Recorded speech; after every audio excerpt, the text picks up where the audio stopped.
turn 47, I became pure evil due to the migration of Burdak from orcs to halflings. So orcs are unhappy now. I'm actually not sure. Ah yeah, because I released Grulagar as vassal, so I got Insectoids very happy, so I got plus 100 race, I mean plus 100 happiness to all my Insectoids, which is nice. Yeah, so Grulagar is a vassal, they've got nice defenses. So I completed pure evil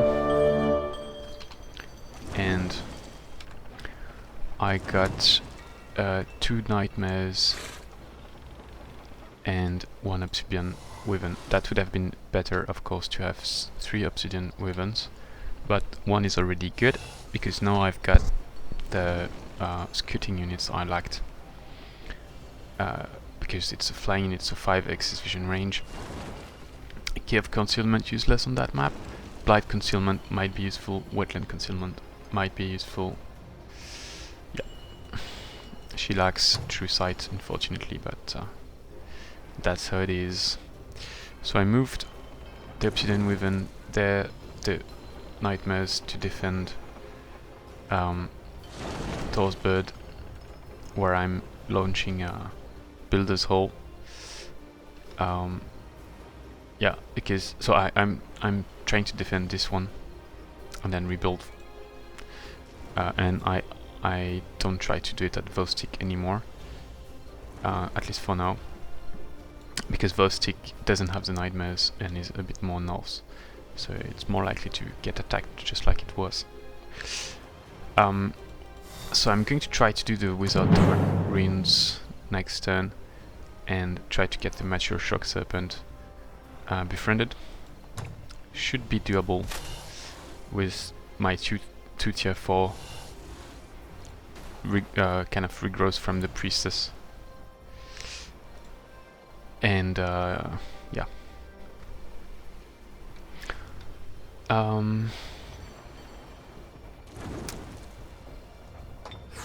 So I finished a winch drone at my throne and I got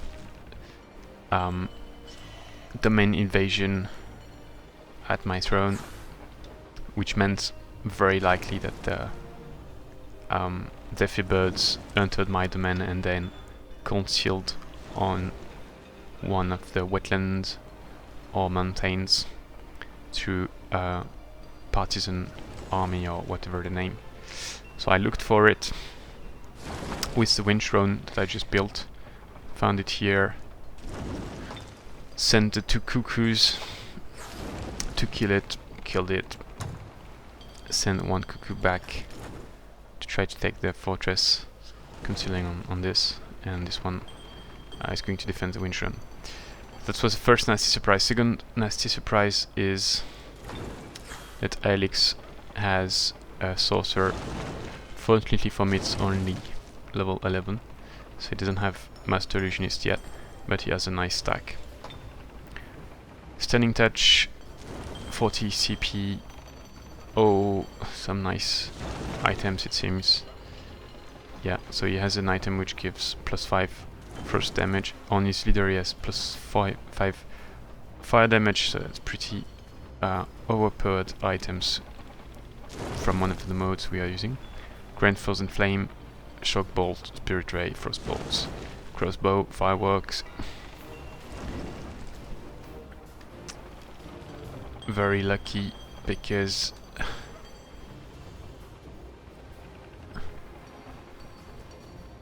yeah, because he has. I was going to say, why does the halfling doesn't dislike blight? But because he has the Heart of the Blight.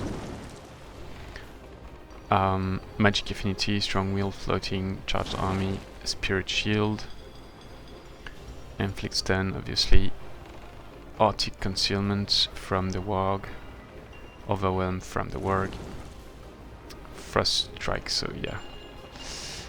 from the Tome of Ice item, like chilling, fishing, inspired, which is kind of a bug it seems. Yeah, so pretty nice hero. And nice stack. But I could beat it with my troops. So the plan here, so he moved there to the city. He has the watchtower vision range up to there. So I need to stay out of sight of the watchtower, obviously. If you remember 3 turns ago, he used the Haste Berries just in front of me, and he did it again. So I don't know where his troops are. Not in vision range of my guy, but so he might be there because he has true sight. But the plan, yeah. Before saying the plan, so I got a Kelpie from this. I'm going to detail that a bit later. And so I went to check Purgatory, and his leader is still there.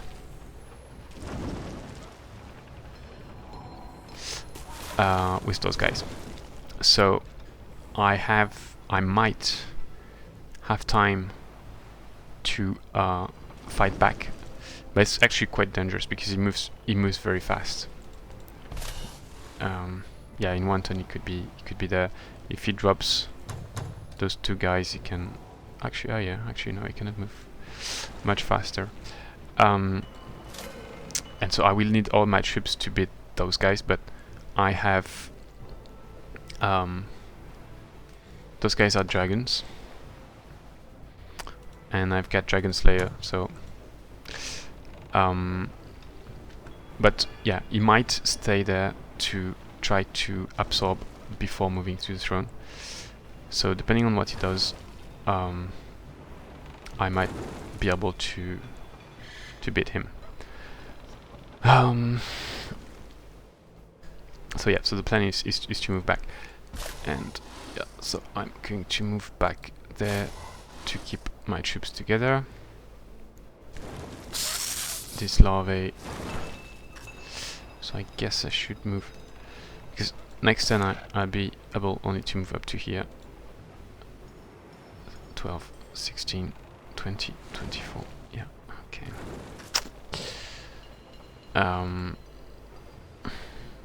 Let's pause. Yeah, so anyway, I can.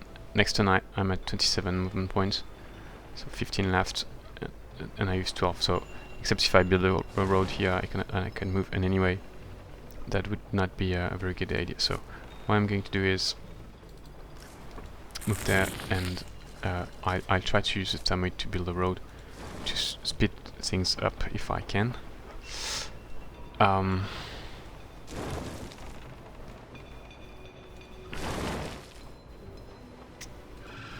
I am going to stay there.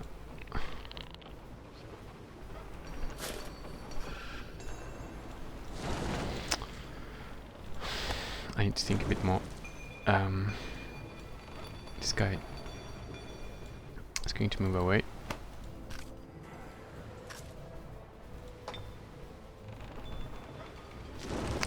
And we'll see for the rest of the movements there later on. I need to think about it. So here, I saw the domain. I moved next to it. Seems to me it's not a normal wooden fortress.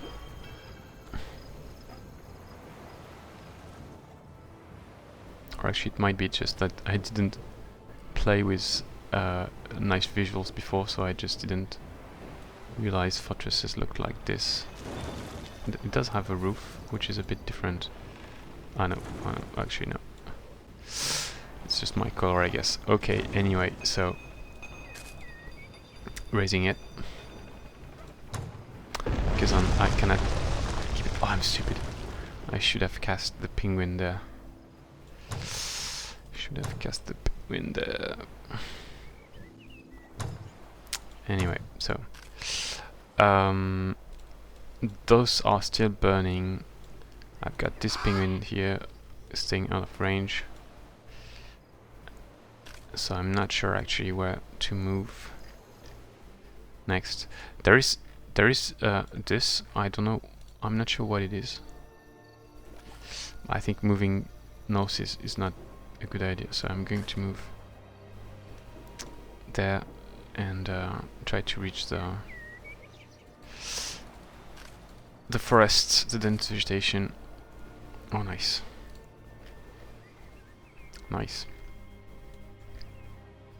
Looks like there is something here. So next time I should be able to reach the dense vegetation and see what I can do. So this one is staying on water because it's better for its morale. So this one I don't know yet. And this one needs to stay out of range, out of sight. So that if he moves out of Grulagar, I can Purgatory, sorry, I could try to take it back. Ah yeah, I need to show the battle here. So I could not use procreate eggs because that's a battle on water. I thought the Lord of the Deep would use Thunderstorm, but he didn't. I'm not sure why. Actually, the fight was much easier than I thought. It's just that the Lord of the Deep, I forgot he has projectile reflection, so I did hurt some of my units, my range units, because my melee units are not that strong actually. But I didn't hurt them that much.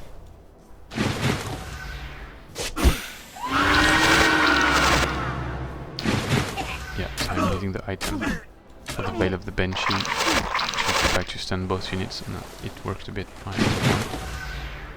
I tried to focus the experience on the Reed Serpent, so I got the kill on the Lord of the Deep. And so I put my Maiden purposely on a position where the Lord of the Deep could attack it. Yeah, so as you can see, it's not that hard actually, and the Lord of the Deep is left alone. I'm taking some projectile reflection damage, but nothing crazy, and I get the killing blow on the Reed Serpent to try to evolve it, obviously. So that's where I got the Kelpie and 40 gold, 40 mana, something like that. So yeah, let's move back there, I guess.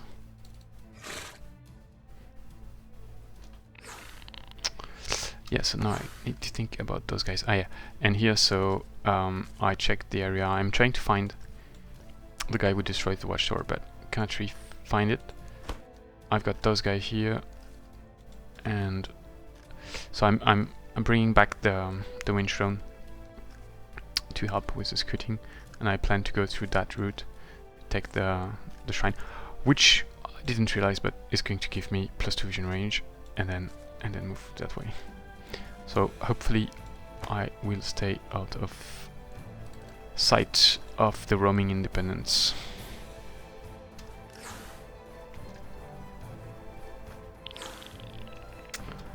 Alright, and so at my throne I was planning to build the Blood Lich Nest, which would be very good versus those guys. Well, actually not that much, because it would be useful only 2 turns before they go over the walls, except maybe for the Halfling. But I think I don't really have time, because next turn he can just take my throne. Yeah. So I'm not going to build anything here. Here I'm finishing this, building that.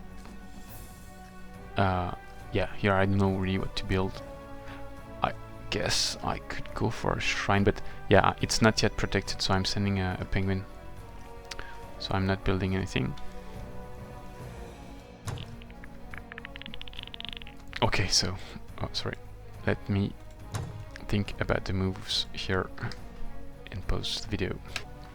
I hesitated a bit because I would not like him to just cast a Zephyr Bird and take my throne. So that would be better if I could keep units to kill a Zephyr Bird if he attacks with just one. But if he does that, I could actually use those same units to attack back and take back the throne.